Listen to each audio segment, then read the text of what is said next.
Hello everyone, I'm Katerina from Eurovisionfun, and today we have here with us the guitarist from Lord of the Lost, Pi.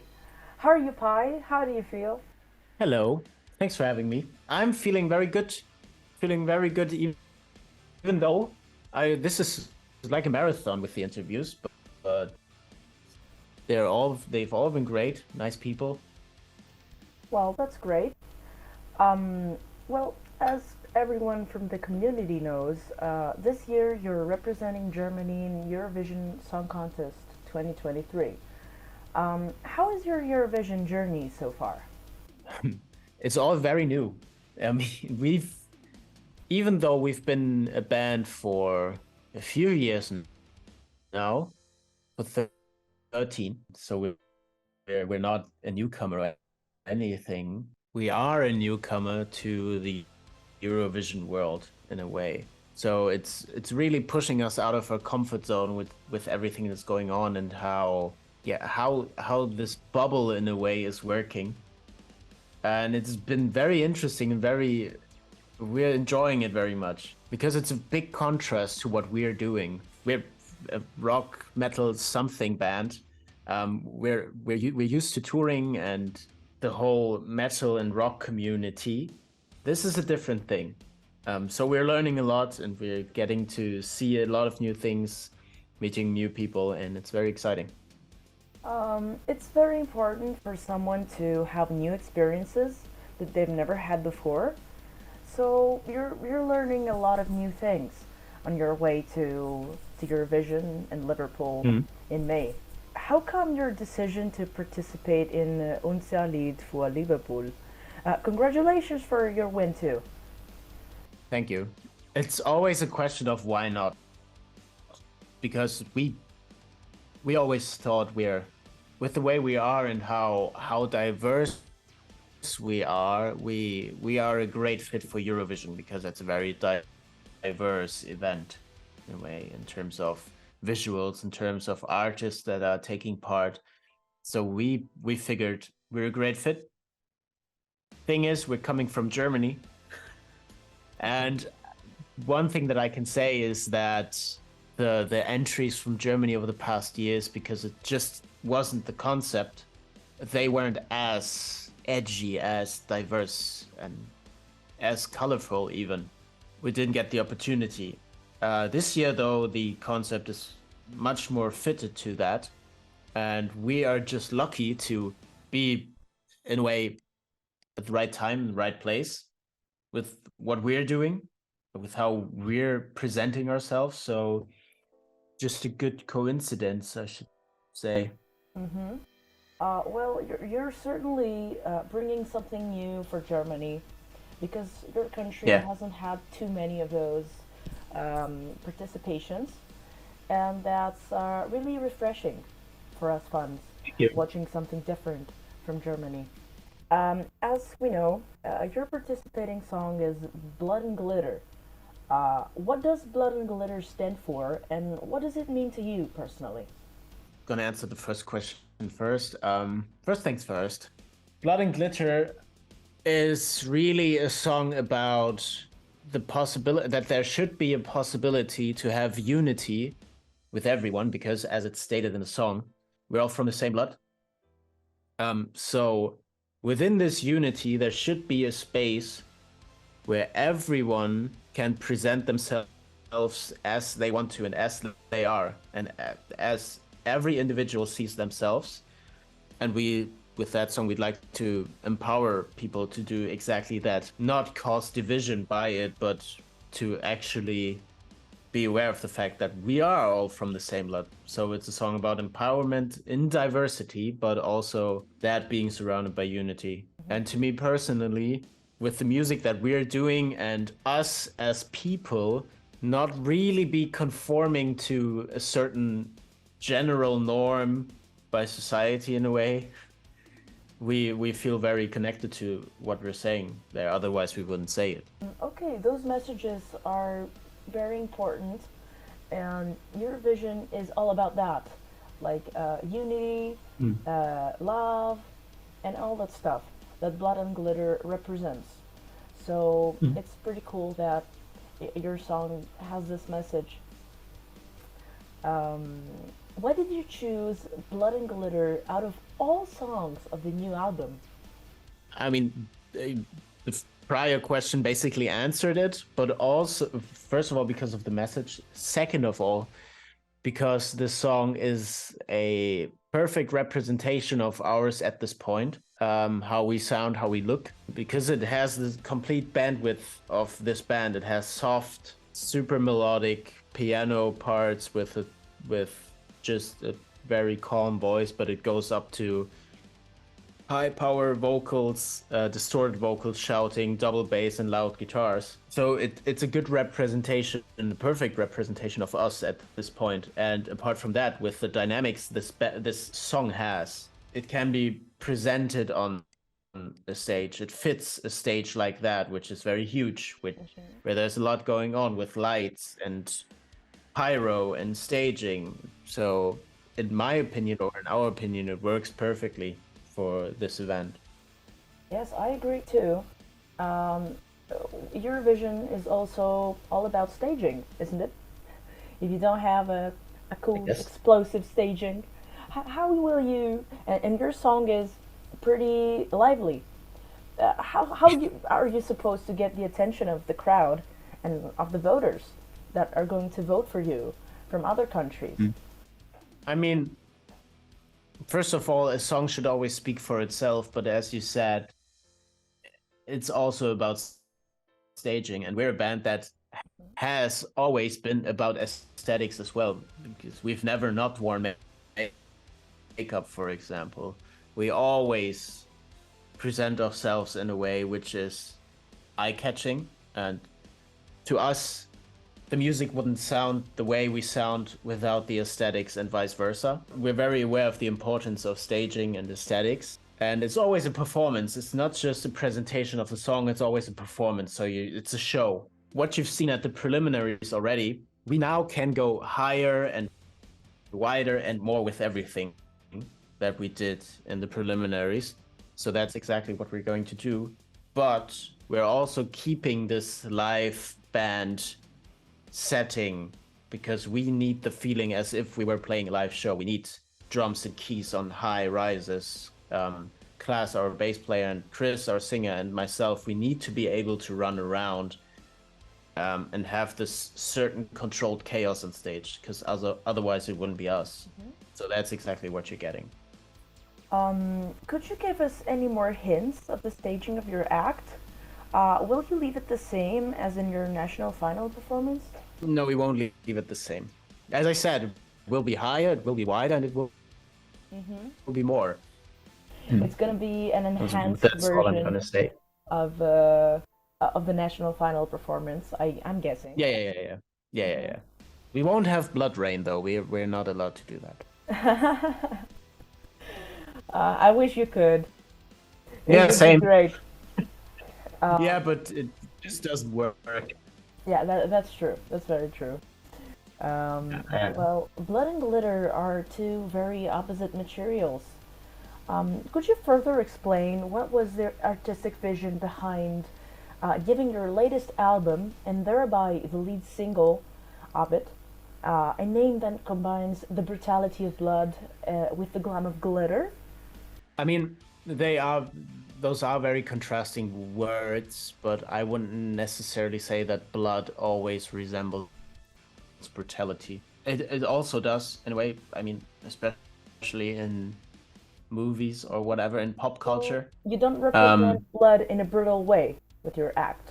I don't think so at all. But I mean, blood for us is and that ties back to the unity factor, because it's the thing that we all have It's the thing that within unites each us. other. Yeah, we all have it. So it's far from being meant in a brutal way. It's not about spilling blood and violence and warfare at all. It's the Yeah, exact opposite, as you explained to us, which is a very cool concept, if you'd ask me. thank you. Um, were you inspired by previous rock contestants in Eurovision in order to participate? No, We weren't. You're not fans of the competition? But that's two different things. Mm. Being inspired by someone take part in it, or being fans of someone.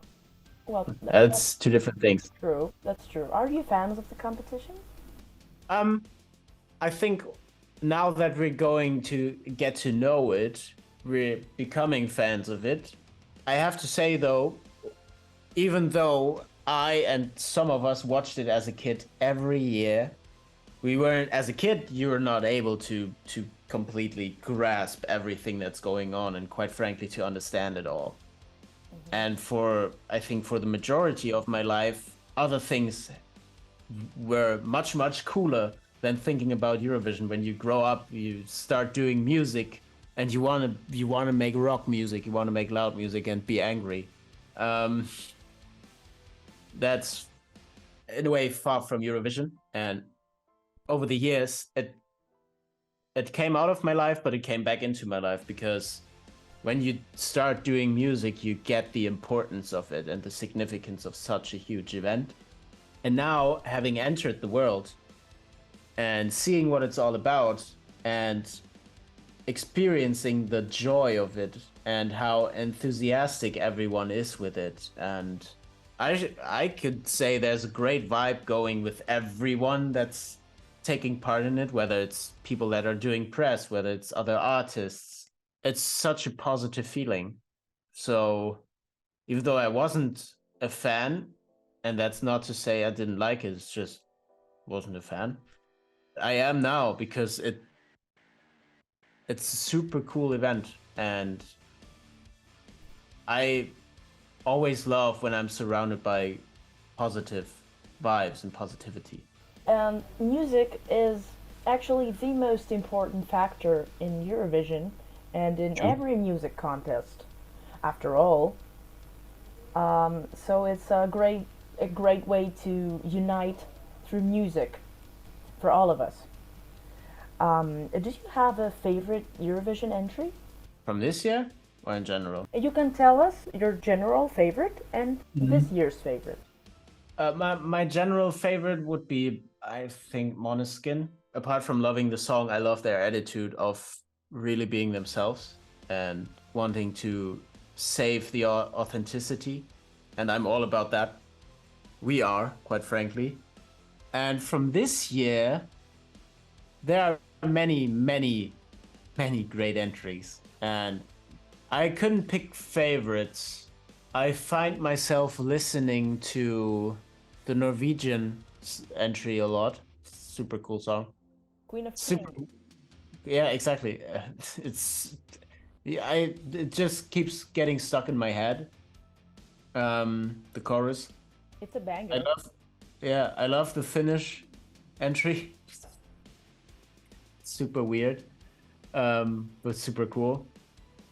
And also this Swedish, the Swedish entry. I mean, Loreen, with Tattoo, you can't write a better pop song. I think you can just write a different one. Do you think Yeah, that Loreen is winning this year with Sweden? I don't know. I mean, she's one of the favorites. That's for sure. Um, but I don't know.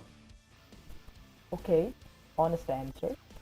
Yeah. Um, I've seen that you have completed the shooting of your postcard. How did you find the whole process?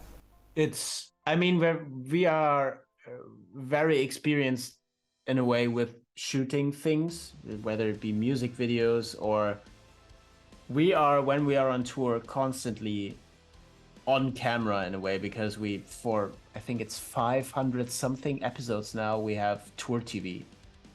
So like a video diary of us touring. Um, so being around the camera is not new. So it was in a way a comfortable environment to do that, and to be able to get to do something like this, to be aware of the fact that this is your postcard for your entry to Eurovision, and all of that in one sentence is a lot, and quite exciting. And to do that in the place you call home, Hamburg, is really cool. and I'm very aware of the fact that the smallest amount of people on Earth get to do that. I think it will take some time in general to reflect on everything that's going on and to fully grasp it and be like, yeah, that really happened. um, Again, I can't do it yet, and I will probably be not able to a few months to fully grasp it. But all I can say is that, especially the thing saying we get to do this postcard thing for our entry in Eurovision in the place we call home, and to shoot that there, super cool. I bet that wasn't a challenge for you. Come on, like you're an experienced band. You're many years around. Um, I bet that it was a piece of cake for you, and you seem to feel very blessed of having this opportunity to Hmm. participate in a so global competition and to shoot your postcard of your country in a place that you call home. That's correct. I mean, it's for me, it's not about sounds weird, but it's not about representing the country. It's, as you said already yourself, it's about music. Sure, we're coming from a country, everyone is coming from a country, but it's not about these man-made borders. To me, at least, it is absolutely not. It's all about the music, wherever it may be from. You just need these classifications of countries to be able to give points and everything. Still, though, the fact that I get to shoot it in my hometown, my chosen hometown. As we have already said a couple of times, it's always about music, about unity, and about excitement. That's what Eurovision is. Yeah. Now, the time has come to close this interview. Can you give a message to Greek fans? Sure. Um, I mean, as I just said, basically, what I'd wish for is that in this competition in general, it's completely not that no one would vote for borders. It comes down to personal taste, and whatever song you like best, you might not even understand the language.